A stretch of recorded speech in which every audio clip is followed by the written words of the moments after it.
Coming up next on the CHGO Cubs podcast, presented by Toyota and Bet365. The All-Star Game is in the books. PCA and Kyle Tucker leave their marks, but a Cubby connection. Schwarbs wins the swing-off. You heard...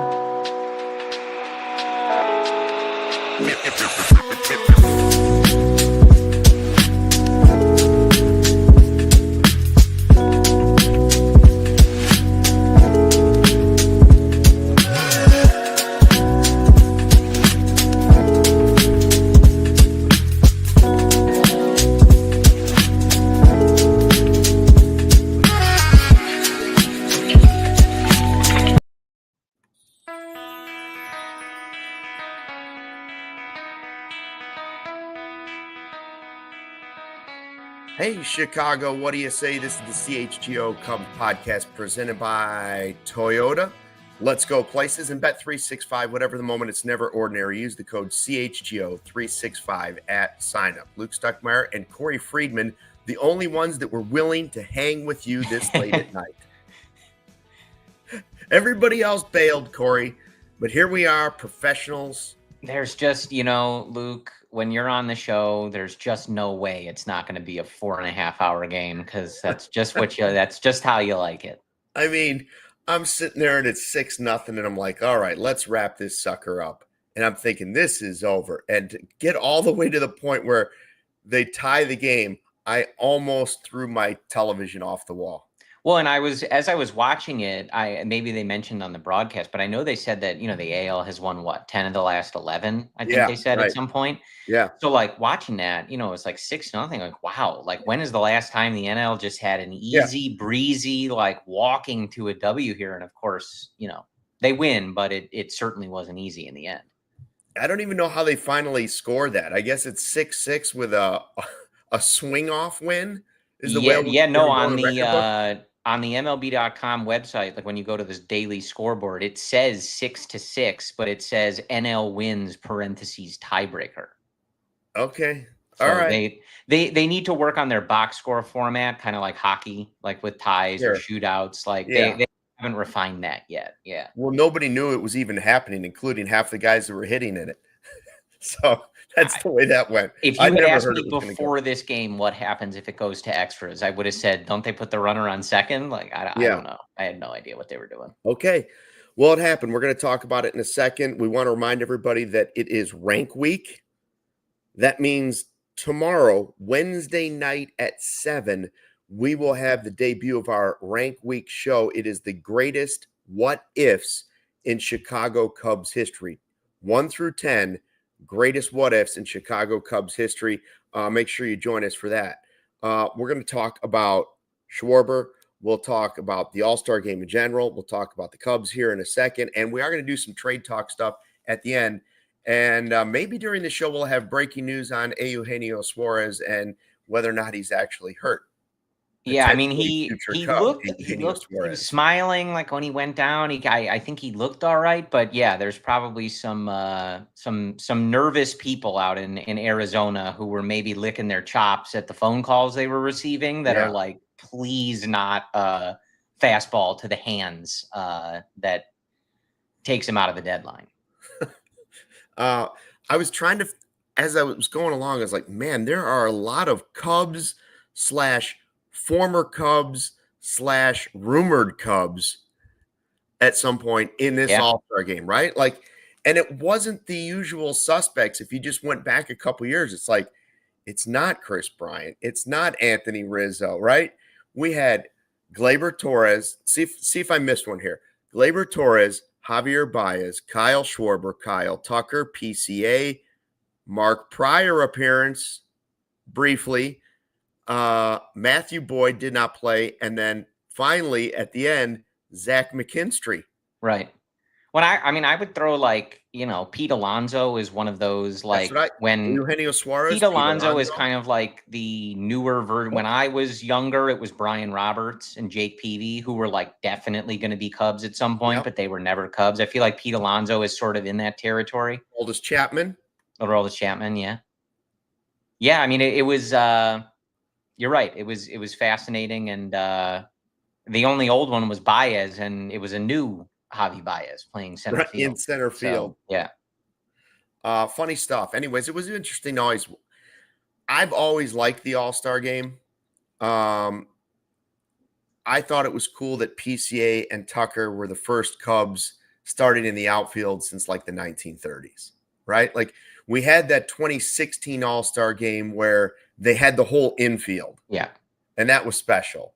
I just hope this isn't the last time that Tucker and PCA are on the same team starting in the same outfit. It all looked good, didn't it? Like it did the two of them on the red, not to exclude Matthew Boyd, but obviously these guys are hitting in the same lineup. They're playing in the same outfield.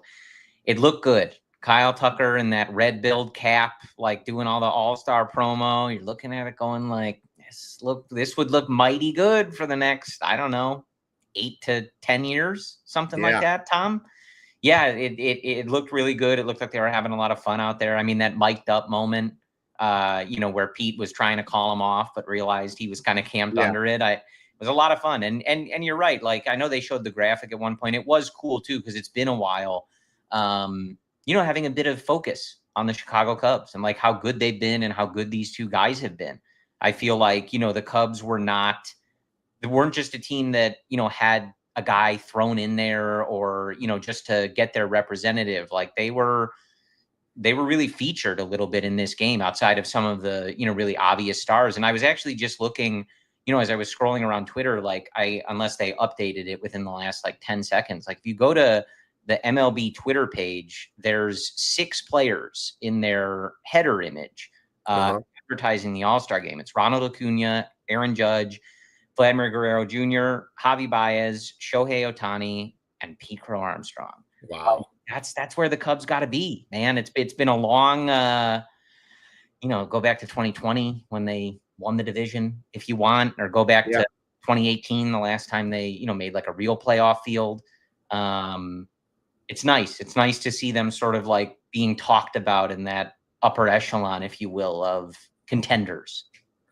So PCA arrives in all white, and the kid just he's got flair. I'm not saying I like the outfit because I'm way older than he is. I think you could rock it, Luke. But you got to give it, like, I prefer Matthew Boyd's look personally, but you got to give PCA the flair. Like of the 3, there was no question he was the one that was going to show up with something that people would talk about, right?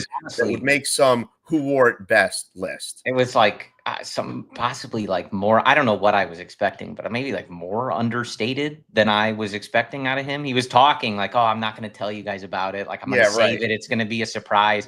Definitely him. Yeah. And I mean, really see-through. It's a striped sweater. It's a white see-through sweater. It's hot in Atlanta, Luke. So he wore a sweater and 23 years old. They're a good-looking couple. All-star MVP talk. He's living good, man. I love it. At a celebrity's wedding. Yeah. Yeah, I'm here with you today. That's my girlfriend here. You guys are working it. They were working that carpet, man. I loved, it, and maybe we'll, obviously we'll talk about him a lot in this episode, but I loved these whole 2 days, and I continue to be really, really impressed by just the way that he carries himself. Me too. He gives some incredible quotes. I mean, even when he was mic'd up in that game, that quote that was going around, I know the Cubs official, team posted it, talking about, young players. Yeah.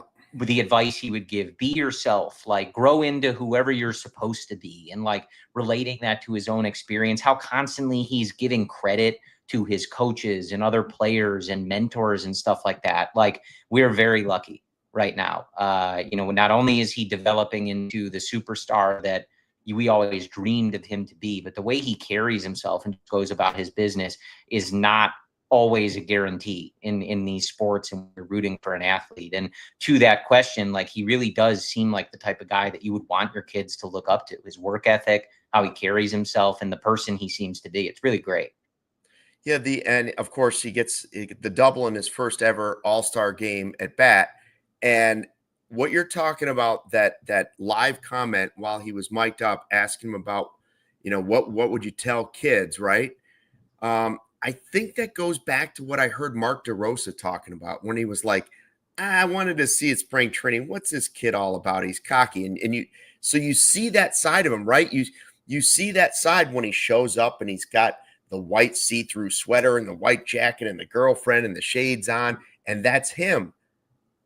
But the other side of him is way more thoughtful than you're thinking you're going to get from a guy that plays with that kind of enthusiasm and bravado and all that stuff, right? Like the faces he's making at second base when he gets on, like he's having fun. He was even mad when he got his out the second time up. You could tell he didn't throw his bat down, but you could tell he wasn't happy with it. Yeah.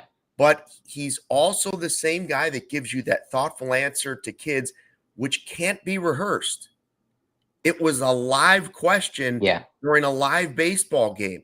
It'd be the easiest time for him to say something wrong, right?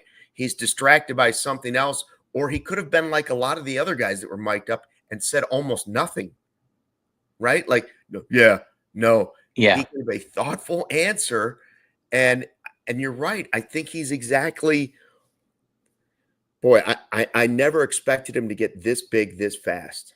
Yeah.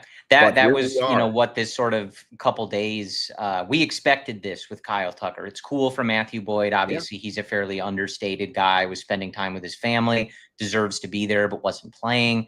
With PCA, to just be seeing all of this and how he's leveled up. And then, as you mentioned, comes up in his first plate appearance in an All-Star game, rips a double down the line, immediately showing like off a lefty, no less, right? Let's not forget about that. Like immediately showing what has brought him to this level and what Cubs fans know is electrifying and such an entertaining thing to watch on a daily basis. But to see for 2 days him be highlighted and lifted up, not in that exact same space as someone like Aaron Judge or, Shohei Ohtani, but to be highlighted in this way and talked about, just wild when you consider, just how young he is, and how quickly he seemed to like adjust from still getting his sea legs at the MLB level to bang, I'm a superstar. Like I'm the man walking around the All-Star game. It's really great. It was a joy, to be able to watch. And like you said, I have no doubt this is not PCA's last experience. I hope it is not his last experience doing this with Kyle Tucker, because that as a member of the Cubs, I would have a lot of fun watching that. Yeah. I will admit that when they were mic'd up, even though it wasn't close, I did get a little nervous that they were going to collide and something was going to go wrong, because that's who I am. I will also point out that Dave Roberts, look, I don't really care about this. Okay. I want to preface him hitting ninth. This guy would be the MVP in the league right now. You got him batting ninth? Yeah. What kind of clown move is that, Dave Roberts? What? You couldn't have found another spot for a guy with 25 bombs, 25 stolen bases? Yeah. 27? Yeah. Batting ninth? Was that a little bit of gamesmanship? I don't know. I mean, what was that? His guy, come on, ninth. What did he have? 3 of his own guys in that lineup? So it's a good lineup. To be honest with you, I took more issue with Tucker hitting 7th than I did PCA hitting 9th. Yeah. I'm like, Kyle Tucker's not the 7th best hitter in this lineup. But I mean, we were halfway through the game and he had one of only 2 extra base hits. Yeah. Well, I was more, because the game was playing out in such a way that there wasn't as much offense for that early portion. PCA got his second at bat in the bottom, I think, of the 5th inning. I know. That's where I was concerned. I was like, man, they got to get some of these other guys in there. I wonder how long Dave can keep him out there just to get him a second plate appearance. I mean, he popped up or flew out, whatever it was. But I'm glad he at least got to be in there twice and obviously have the fun of the mic'd up stuff. And credit to PCA too. Like, I don't think he cursed when him and Tucker, were doing that thing. I think he said, "Oh shoot." Like, that's a pro. That you're a local TV legend here. Like, that's not easy. No. Live hot mic. You're trying to avoid a collision. Being able to avoid swearing on national TV, like bonus points to PCA there. Knows his surroundings. Always. That's right. More about PCA and the big swing off coming up in a second. But first, a word from our sponsors here at CHGO. Hey, baseball fans, if you're thinking about upgrading your drive this season, Toyota's 2025 lineup is definitely worth a look. There's the RAV4, versatile, reliable, and ready for a little adventure. The Grand Highlander, plenty of room, super comfortable, and great for families. Looking for efficiency, the Corolla, of course, has you covered. And what else do you have? Well, they've got everything. You want tougher, you want the Tacoma. That's the durability. Finally, the Camry, sleek and packed with performance. Summer starts here. Visit your local dealer. Find your adventure today. You can check out the full lineup at toyota.com or stop by your local Chicagoland Toyota dealership. Toyota, let's go places. What a time to sign up right now and be a CHGO diehard. Get access to our exclusive written content, a free t-shirt, maybe the MVP shirt, which we'll talk about in a second, access to our Discord lounge. Go to allchgo.com for the latest information on how you can join thousands of guys and gals already in our super fan club. And just like your favorite team, hopefully the Chicago Cubs, need a home field advantage, your home needs a home floor advantage, and Empire Today can help you get it. Empire Today has flooring experts, dedicated flooring professionals who focus on flooring every single day. I'm one of those people, go to the box store. I have no idea what I'm doing. And if I'm talking to someone who was working in plumbing yesterday, I don't know if they're giving me the right information. But at Empire, you don't have to worry about that. They live and breathe flooring. You get clear, upfront, and all-inclusive pricing. They can show you the flooring in your home with your furniture and get everything going the next day. Schedule a free in-home estimate today because some things are just better at home. CHGO listeners can receive a $350 discount when using promo code CHGO. Yes, a $350 discount with code CHGO. Restrictions apply. Visit empiretoday.com/CHGO for full details. All right, it is your Taking the Temp segment, your trusted local experts, Four Seasons Heating, Air Conditioning, Plumbing, and Electric. Visit fourseasonsheatingcooling.com for all their special offers and money-saving coupons. That's fourseasonsheatingcooling.com. So we're taking the temp, Corey. I ask you, what's your temp? Do you still like the All-Star Game? Yeah. I mean, I'm very glad it doesn't count anymore, though you could kind of reverse engineer that benefited the Cubs and Kyle Schwarber, the aforementioned Kyle Schwarber. But yeah, I enjoy it. I mean, I think you're always going to have trouble with the voting and the player decisions and, you know, stuff like Mizorowski getting in there with only 5 starts, which, like, whether he's a Brewer or not, that's a joke. But at the same time, it's a showcase of fun stuff in Major League Baseball. So what is the right answer, you know? And, like, I think you're always going to get that stuff, but it is fun for a night to take a break from. Look, as you all know, if you've ever listened to me before or met me, I live and breathe the Chicago Cubs. Like, everything that happens to them is life or death. To me, it's nice to take, 4 days off, relax. They stay in first place for 4 days and just watch some great baseball players do some great work. So I think it was fun. I got to think about the swing off, though, and maybe we'll talk about. You're not sure, huh? You're not sure about it? That. Not sure. Here's my thing. The All-Star Game has changed, right? But when it's all said and done, whether you like the swing off or not, whether you want the game to count for home field advantage, whether you want it to end in a tie like it did in Milwaukee in 2002, it is still the only All-Star Game worth watching, period. Yeah, agreed. It's not even close. It's not even close. And that includes the Home Run Derby and the game itself. They're the only two that I will give even 5 minutes of my attention. I loved the dunk contest back in the day when I was a kid. Okay? I loved it. But nobody's in it anymore. Yeah. So I can see the 3 great dunks on Twitter or social media when it's all said and done. I don't need to waste 2 hours or whatever it is of my time anymore. The All-Star Game is great because even though it might not be all the players you want, and you might not agree that every team should have a player there. It's still the game of baseball. They're still pumping 100 on the mound. They might only do it for one inning, but it's still a head-to-head matchup where they're putting their best swing on the best pitch, period. You can't do it in another sport. Yeah. It's impossible. They can't play full speed in the hockey game.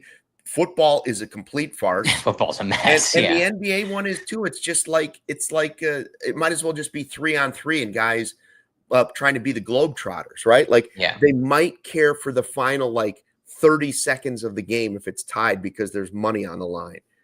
This is actual baseball, and you see the best players.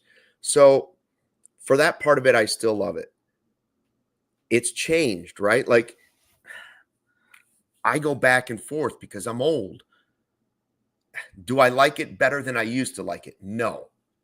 I liked it better when we didn't have interleague play, and it was cool to see Ryan Sandberg go against American League guys that you never saw him play against, right? That's what made the All-Star Game super cool, is getting to see the Cubs play against the American League teams because you never saw it. You were never going to see a Yankees pitcher try and strike out Sandberg or Dawson. You weren't. So when that happened, that changed it a little bit. The swing off is the latest addition. It's better than a tie. Of course. They probably should tell the All-Stars not to go home. Yeah. In another edition of it, when I saw that there was no Ohtani, no Judge, no big dumper, it was like Randy Arozarena is going to be in this home run derby. Cool. And the only thing that kept me in it was Schwarb's. Sure. And anybody that didn't think Kyle Schwarber was going to win that home run derby, you are not paying attention, because the great Schwarbino is still the great Schwarbino. I liked him going down to the knee. I don't love me some Kyle Schwarber. Down to the knee, like kind of vintage Anthony Rizzo style. He said he was nervous. I'm like, he's not nervous. He's not nervous. This guy's been sitting there saying, they're leaving it up to me. Leaving it up to me. I knew he was hitting three. If he wasn't going to win it, Alonso was going to win it. You can't have like a derby champion at the back end. Like, of course, the NL was going to win that. I wouldn't rather see them do the runner on second or anything. I don't think there's a better solution. And I know people said it in the chat. They'd used all the pitchers. This is a good solution. You just got to make sure that everybody sticks around. I just have kind of maybe a fatigue. Like, I just watched a bunch of this on Monday night. Like, I just watched sort of the home run derby. It's not really doing anything, but it is exciting. And you want the game to be interesting. It wasn't a particularly interesting game, obviously, until the American League came back.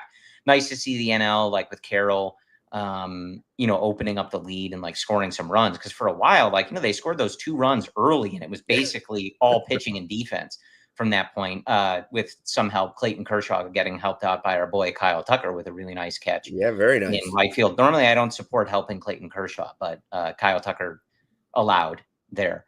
But yeah, I mean, it was a fun game. And just to your point about the overall game, obviously we do see some of these matchups. The Cubs have faced, both of the starters in this game, Skeens and Tarek Skubal.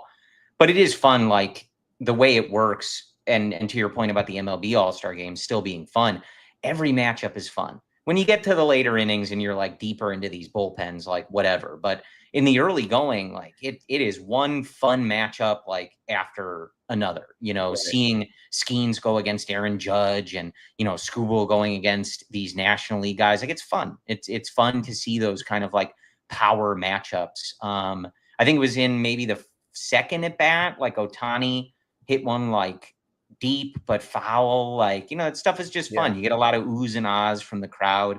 It's an enjoyable game. Yeah, but you also have Dave Roberts. I get it. It's an exhibition, right? It should be fun, but he's laughing at the fact that they're getting tagged out and we're going to extras, and I'm like, some of us have a show to do. Some of us have a show to do. Let's get this thing going. Yeah.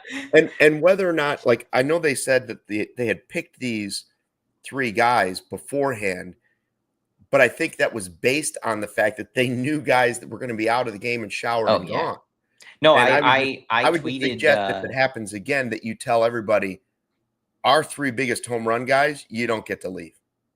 I mean, good luck telling some of them that, I bet. But it's a very tiny chance that it's going to happen anyways. Yeah. But if you're Major League Baseball, can you imagine if that was, I mean, for us, it was great because it was Schwarber. Yeah. And I'll love Schwarber forever. When he puts on a show, at least for everybody. But can you imagine if it were Ohtani and Judge, the last 2? Yeah. Well, you're kind of hoping Cal Raleigh and Judge and Rooker against Ohtani and Schwarber and Alonso. Yeah, you're trying to sort of manufacture the way the what was that, the last World Baseball Classic? Yeah.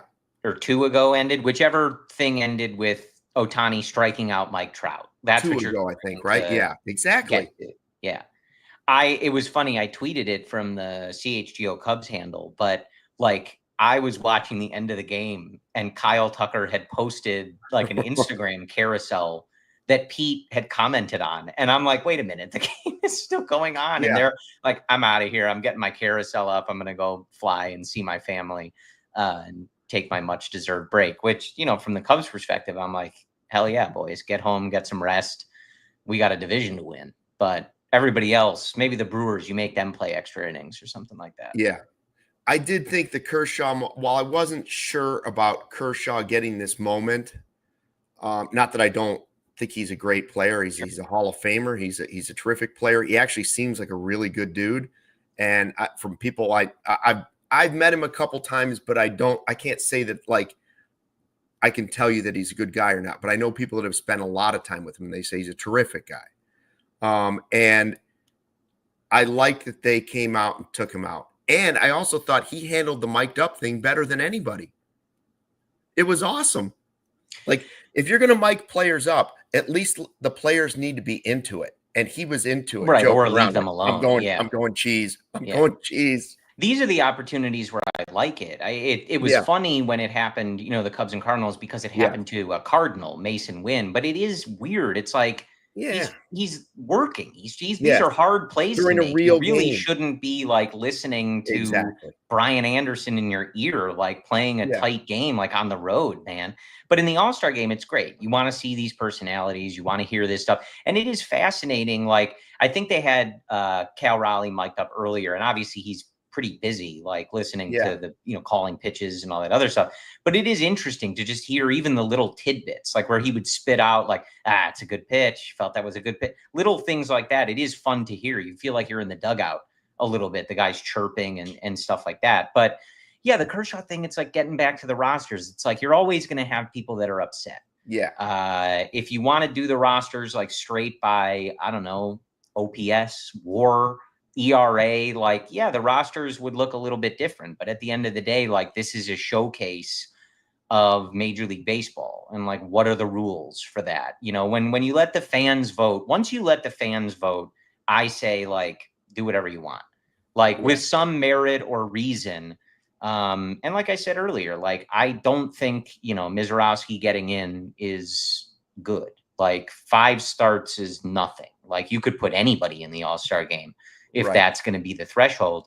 But at the end of the day, like, do fans want to see someone come in and pump 102? Probably. Yeah. And like, if you're going to put Kershaw in, like, it makes sense. Of course, he's not an all-star in 2025, but it's a legacy showcase, you know, sort of legend highlight thing, which is what this game is all about. Like, it moved when it still counted. I would have had more an issue with like how they put this stuff together, because it was like, something's on the line here.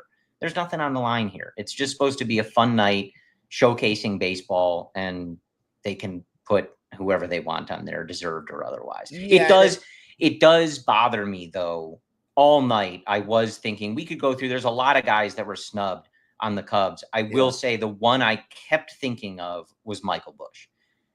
5th in OPS, like one of the best offensive players in the league. And I'm watching Matt Olson and Freddie Freeman and these other guys. That was the only thing where I'm like, you know what? I don't really care. There's all sorts of rules and fans and whatever. But all night I was like, man, Michael Busch not being here is pretty bogus. I'll give you my thoughts on the Miz thing in just a second, plus the ABS challenge system. We'll talk about that. Plus, we'll do some trade talk stuff. But first, a word from our great sponsors at CHGO. All right, our first sponsor is Circa Sportsbook. Whatever the sport, the app to bet is Circa Sports Illinois. Circa Sports, it's betting the way it should be. Circa Sports Illinois has high betting limits, low holds, and exceptional customer service. Bet on all your favorite teams in every game this season. Spreads, props, futures, or in-game, Circa Sports has it. Fund and bet like a pro from anywhere, anytime in Illinois. Download your new bookie today at circasports.com. You must be 21 or older. Gambling problem? Call 1-800-GAMBLER. Boy, if you bet on PCA early in the season, like Cody's already cashed some. He's cashed the PCA home runs. He's cashed the Seiya home runs. Should have been betting on that stuff early on. By the way, Monarch Money is more than your average budgeting app. Monarch Money is a complete financial command center for your accounts, investments, and goals. Don't just manage your money. Start building wealth with 50% off your first year for our listeners.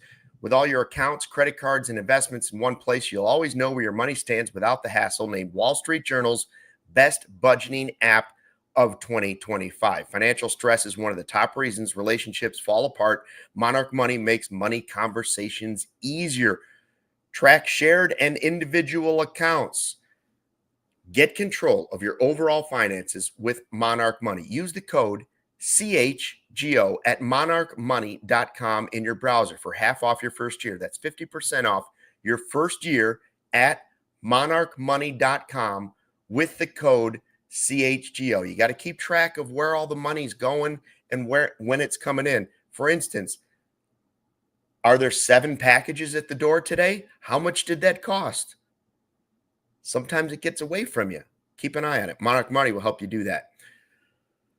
So the National League wins the All-Star Game 6-6, but in a tiebreaker, thanks to the great Schwarbino, Kyle Schwarber wins the swing-off in Atlanta. Print the shirt. Like that ought to be, shirts work on that. I put it out there just for Joe. So in case he was listening, I thought he's got to print that. Yeah, our friends in Philadelphia ought to take you up on that. Should be jumping on that. Yeah, if they're not. I bet Schwarber actually wear it. He's that kind of guy. Swing off winner. Swing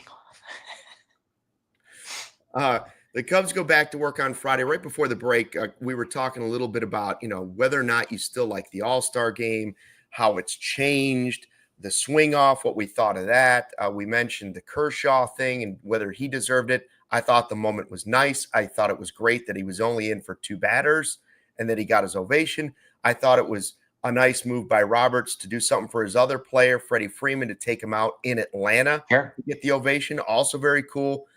But while the Schwarber thing is what I will remember from this All-Star Game, the Hank Aaron tribute. Wow. I thought that was cool. Yeah.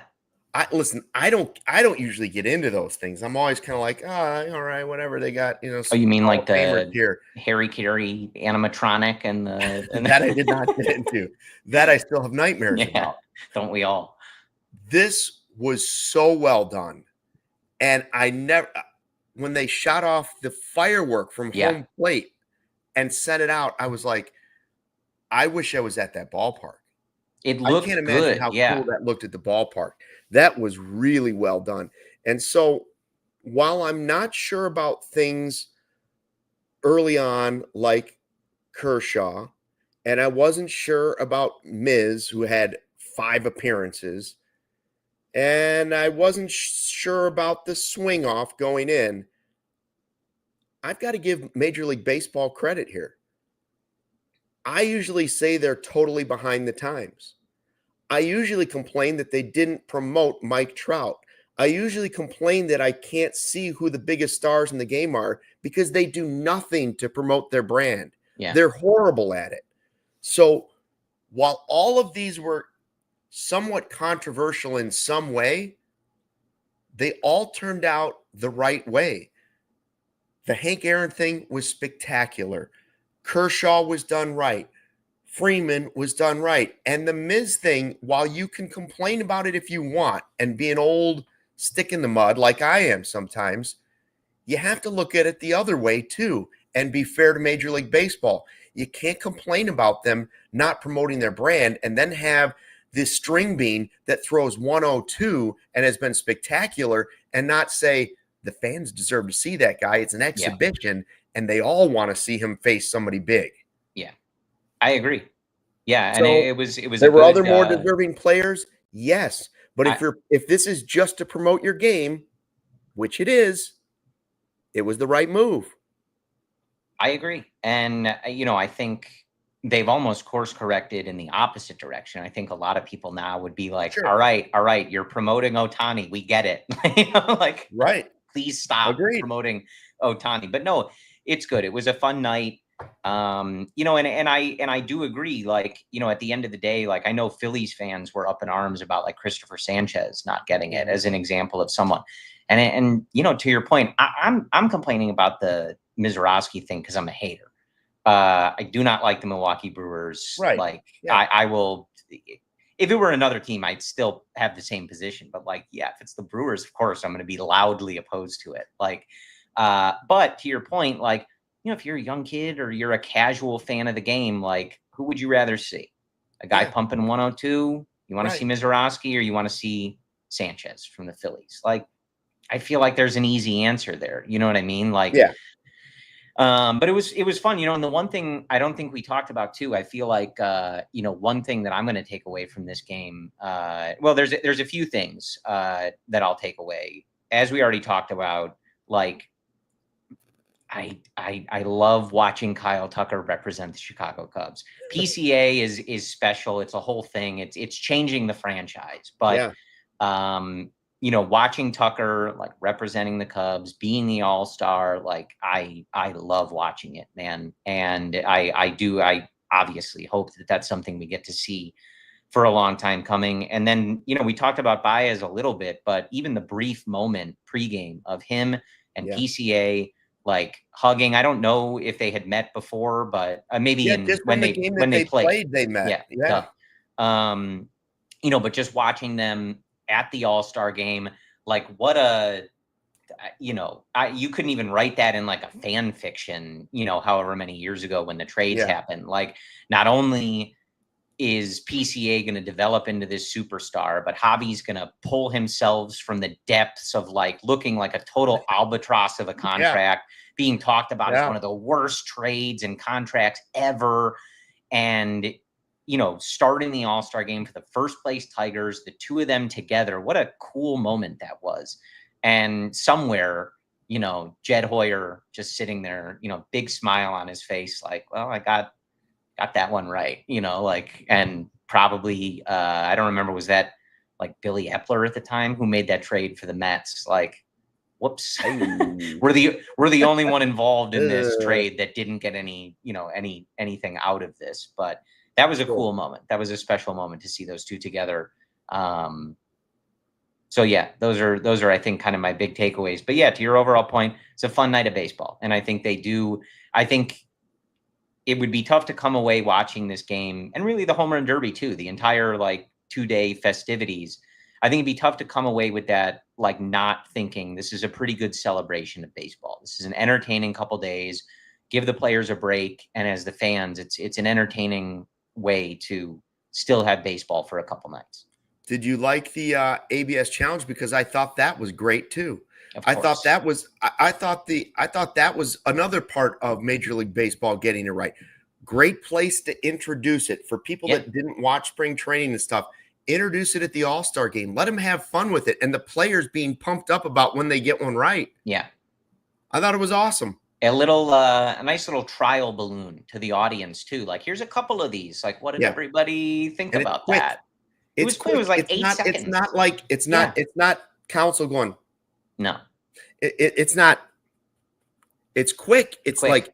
All you got to do is look at the box. That's overturned. Next, moving on. Next pitch. Yeah, I like it. I mean, of course, they're going to have to iron out that system. Similar to even the regular challenges, they still have a bit of an issue explaining that to the audience. I find myself at Wrigley Field all the time, and they're just not great. The NFL, they're very good with the microphone. Like, here's what's going on and what we're looking at and why there's a delay. There's still times at these games where you're like, what are they looking at? Like, what is taking so long? Like, what is even challenging? Like, it happened the other night. I know on the broadcast, people were confused whether the Cubs had challenged something or the opponent had challenged something and whether they had ruled it a fair ball, the Tucker catch down the line. Yes. And yeah, that was terrible. At the game, I'm like texting my friends. I'm going, no. They challenged that. They thought he caught it. They're going, no. Of course he didn't catch it. I go, I know, but I'm here, and that's not what they just said. So they're gonna have to like get that process ironed out, and it might be awkward a little bit. Like, I don't know how the umpires feel about that. Well, you're wrong. Like, you got it wrong. The challenge was right, but like, you got to get the calls right. Like, I know Scooble challenged one early in the game. Like, it wasn't even a borderline pitch. It was just a bad call. It's a fastball, like lower third of the zone, like right down the middle. It's got to be a strike. Like, whatever gets us to the correct decisions, that's what I'm in favor of. So it was nice to see. Random thought I had during the All-Star game came up during the obit for Dave Parker, and it was that uniforms were better before than they are now. Old uniforms, the true retro uniforms, they're better than the current uniforms. Like the Pirates should wear that old Dave Parker uniform all the time. The pinstripe with the black on either side and the yellow down the middle. Like, and that same 80s type jersey that the Cubs wore with Rhino, where it's the V-neck, and the shirt, and it's just a shirt. If they go back, I know to the everything V-neck comes back in style, but I looked at that Dave Parker jersey. I'm like, the Pirates haven't looked that cool in a long time. No. Sometimes teams do leave really good uniforms on the shelf. It is an odd decision. If the Cubs are going to bring back the V-neck, though, I think they should be required to bring back Patrick Wisdom and let him rock the V-neck with no undershirt. I mean, it just it feels only right. I do want to ask you, what it seems to be a pretty divisive thing as I look around Cubs Twitter. Are you pro or anti the red bill? Boy, so many people are like, well, look how good he looks in that red bill. Me included, yeah. Listen, I don't care. The red bill thing, I don't care. I know some people are like, it'd be cool if they brought it back, but I don't care about that as much as I care about the whole jersey. Like, I love the old powder blue from '79 that I watched, where they had the road blues, and they've kind of done that with the powder blue now. So I like that that's kind of come back. And frankly, I never like to say anything nice about the Cardinals, but the best thing they have is their powder blue uniforms. Period. I don't know if theirs is the best I think the Phillies. No, but that's the best thing about about that organization is that uniform. We don't have to compliment them really at all. And as far as I was talking about the Dave Parker thing, even the football teams are doing it. Washington's going back to their like 1984 jersey. Well, that's they're going to wear a bunch of times this year. Yeah. People are going back to it. The Broncos should only wear their orange jerseys. They should never wear the new thing with the new helmet. It should be the D with the horse jumping out, snorting out his nose. Well, and the Padres did that too. They used to have that like kind of more blue oceany palette, and then somebody was like, "You guys have some of the coolest old uniforms in the league. Like, stop doing this. This logo stinks."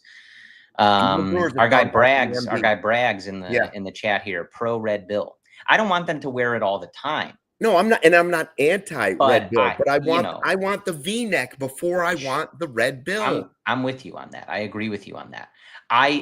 Going back to my whole seeing Kyle Tucker representing the Cubs at the All-Star game, there was when they did that photo shoot, they just had him in the uniform with the red bill. It kind of took me back, like it did make me think of like my childhood where they used to wear those. And I was like, there's just something about this that is like really hitting. For me. Although, by the way, Braggs will be totally into that V-neck jersey if they bring it back. I don't know if you saw him at Windy City Smokeout, but he had like one button done on his Cubs jersey. It was just flaps open. It was like he was who's the outfielder that used to do that? Right fielder now for the Phillies. Oh, Castellanos. Castellanos never buttoned his shirts. No. Braggs had like 4 buttons undone. Listen, Braggs knows how to live. He was really. I have it's somewhere here, but I think it has I have to get it washed. It has a coffee stain on it. But I have a retro Ernie Banks that has the V-neck. I love it. It's such a slick look. All right, we're going to talk trade talk stuff in a second, but first, a word from our great sponsors. New vehicles are in store at Ray Chrysler Dodge Jeep and Ram, and this is your chance to score a great deal at the Employee Pricing Plus sales event. Right now, lease the new 2025 Ram 1500 Bighorn Crew Cab for only $99 a month. For $23.99 a month, I should say, for 27 months. Plus, shop over 125 vehicles priced under $20,000. The expert team at Ray CDJR is here to help you during each step of your car shopping journey. With Ray's price promise, you shop confidently. No add-ons, no hidden fees ever. The price you see is the price you pay. Check out our partner today to shop one of the area's largest inventories. Don't miss out on their Employee Pricing Plus sales event for huge savings on the Ram 1500. More information, visit Ray CDJR today on Route 12 in Fox Lake or online at Ray CDJR. And a moment from our wonderful friends at Game Time. Game Time makes getting tickets even faster and easier. Prices on the Game Time app actually go down the closer it gets to first pitch. They have killer last-minute deals, views from your seat, and their lowest price guarantee. It is easy to find and buy MLB tickets, and for every kind of event in your area, other sports, concerts, etc. They have a low price guarantee, event cancellation protection, job loss protection, and other guaranteed protections for you as well. 10% off exclusive zone deals for upcoming Chicago Cub home games. July 20th against the Red Sox, August 3rd against the Orioles, both in zones 29 and 32. Take the guesswork out of buying tickets with Game Time. Download the Game Time app, create an account, and use code CHGO for $20 off your first purchase. Terms apply. Again, create an account and redeem code CHGO for $20 off. Download the Game Time app today. Last-minute tickets, lowest price, guaranteed. National League wins the All-Star Game thanks to the great Schwarbino. We want to remind everybody that the Friday 120 Club is back against the Boston Red Sox when play resumes at beautiful, historic Wrigley Field. Gregory Braggs will be there. Plus, we have the big Die Hard exclusive event coming up in August. That is against the Pirates, and that will also begin with a little tailgating at Murphy's Bleachers at 10 a.m. in the morning, but then go over to the rooftop, closest one, I believe, to the Firehouse, and the ticket for the diehards, it's only for diehards right now. It includes all the food and all the drink you can handle during a ball game. Plus, I believe they're now talking about a shirt and some other things they're going to give away. So that's very cool. And by the way, we have a Toyota Super Chat from our guy, Gregory Braggs, who says he's also pro make Stuckey stay up till 1 a.m. And it got 2 thumbs up. I don't know who gave it the thumbs up, but I don't appreciate that. Listen, Stuck, I mean, we'd have to kill another hour and 10 minutes. I can wax poetic about Kyle Tucker for at least another 3 hours. So I got it in me if you want to do it. No. 1 hour mark. Okay. All right. So the Cubs are 57-39 at the break. They have a 1-game lead over the Brewers, 6.5 over the Cardinals. Second best record in the National League, just a half game behind the Dodgers. Third best record in all of baseball. So for all the times that we've been mad in the chat about DFA this guy, the lineup is bad, we have nobody in the bullpen, we have no closer, get rid of Tyone, Dansby's the worst, the Hap has got to go. Like all of that stuff, they have the third best record in baseball. Okay? Now, let's look at the trade deadline quickly. What lies ahead in the future? Trade targets. Kevin Wells and I talked yesterday about a bullpen, guys, because I said, listen, if the big starters aren't there, make your bullpen wicked and shorten the game. Sure. So I'd rather add a hitter. Not that they still need to add a starter, but I'm saying if you can't find a number 1 or a number 2 and you're just adding 3s, okay, but then spend the money and go big on the closer. Now, you could forget the Red Sox. They're not selling anybody anymore. Chapman's not going to be available. They're a wild card team right now. They're not gonna unload Bregman. They're not gonna unload Chapman. So who might be available? If we're just talking realistic guys, okay? Mitch Keller. These are starters now. Mitch Keller, Sandy Alcantara, Edward Cabrera, although he just left his last start with elbow discomfort. MRI says no structural damage, but how much does that scare teams? Even though he's expected to pitch here after the All-Star break, they say everything's fine. Anytime a guy leaves the game with elbow discomfort and has to get an MRI, you're concerned. Luis Severino, his ERA is 5. Merrill Kelly, Zach Gallen, ERA almost 6.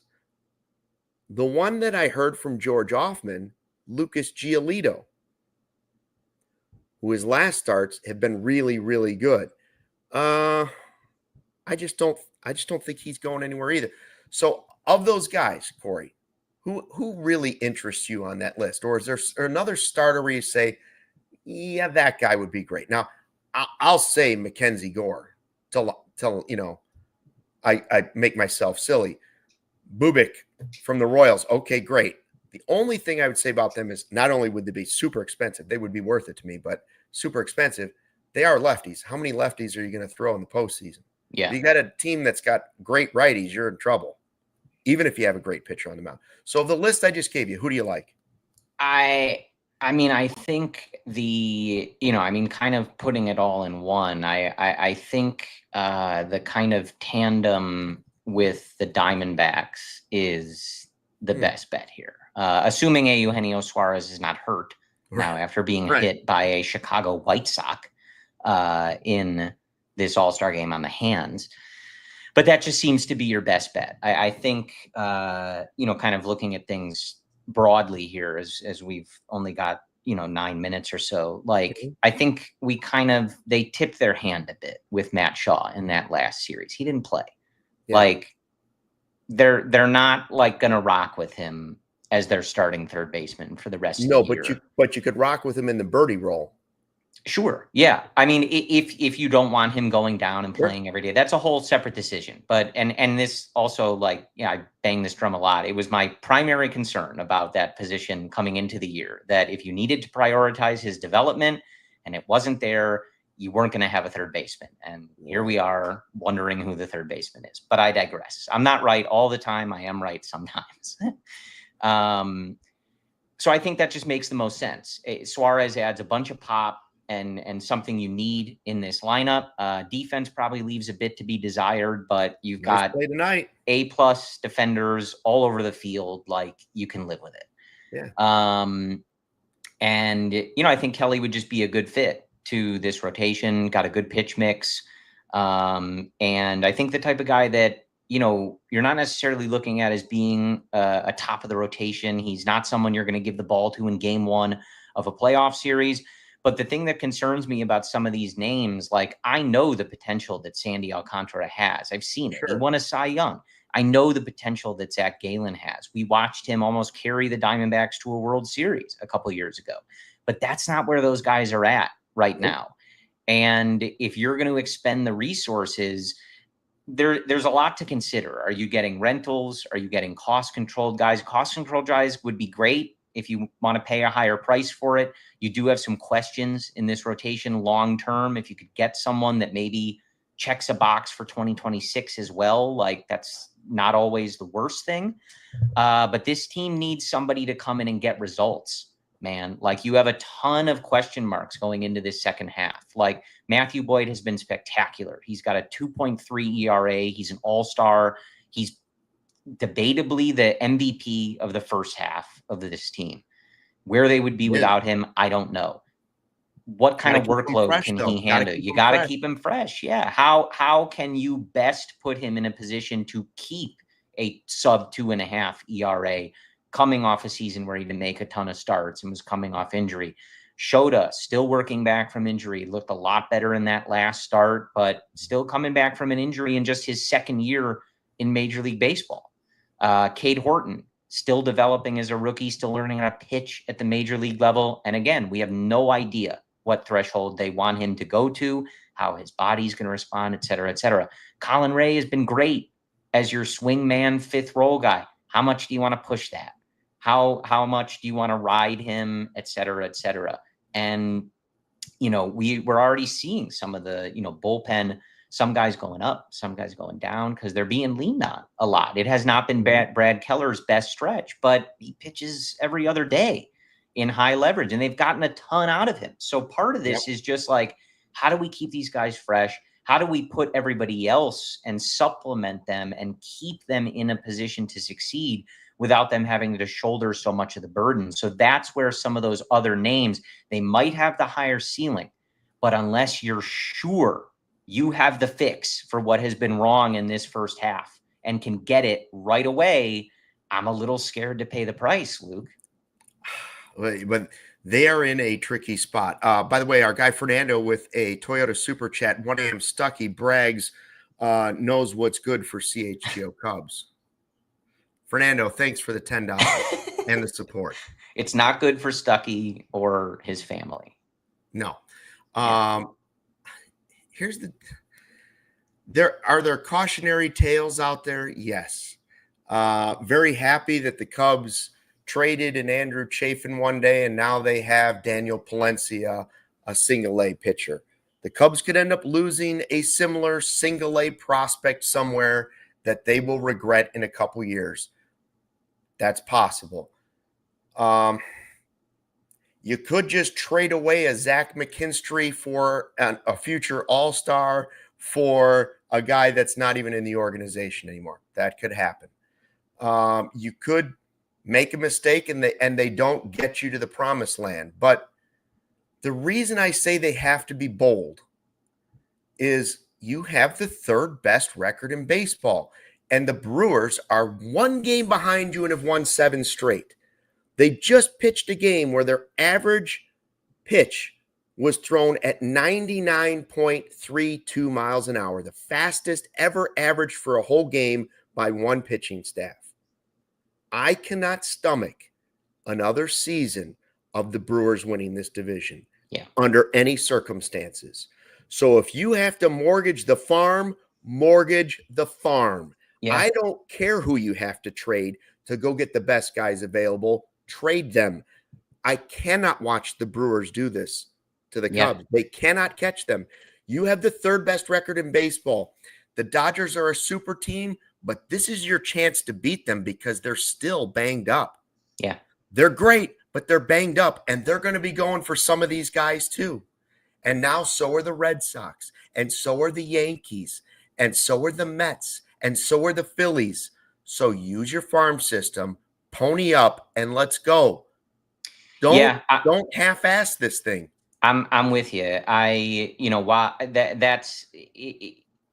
That's why if I'm down to pay the high price, but I would like it to be someone that, we're sure we're going to get that performance of, not a guy who won a Cy Young a few years ago and has a 7 ERA now. You know what I mean? But I'm with you. Like, chances to win are precious. And this National League feels open. There's a lot of really good teams, but it doesn't feel like one of those years where there is like a prohibitive favorite. You're not beating these guys. And you're getting some exceptional performances. What you're getting from Matthew Boyd. Michael Busch is a top 10 hitter in baseball right now. Yeah. Kyle Tucker has been as good as advertised. PCA is a superstar. Goes on and on and on. All over the place. You have to take advantage. And, tickets to the dance, it's all that matters. And you got to get it. And that's the thing. Like, you can't control what the Brewers do, but you can control what you do.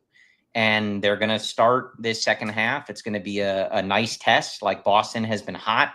They're fighting for their lives over there, and figuring out their deadline situation and all of that. But the Cubs are in a really good position, and they have to take advantage. I agree with you. You can't half-ass this deadline. You have to give this team, especially Jed doesn't have a contract. Kyle Tucker doesn't have a contract. You got a couple, other guys with contracts expiring like next year. Like, you never know. Chances to win are precious. It's been a long time since the Cub had a legitimate chance like this in a full 162 game season. It's closer to a decade than it is further away. So you never know when these chances go. Go for it and try to win a championship. It's going to be a fun, unofficial second half of the season, starting against the Red Sox. Don't forget our big Rank Week show debuts tomorrow night at 7 o'clock. The greatest what-ifs in Chicago Cubs history. Then Corey and Brendan will have the show for you on Thursday. Appreciate everybody that stayed up late. National League finally wins. Thanks for watching the CHGO Cubs podcast. And as always, don't forget, fly the W. We all silly.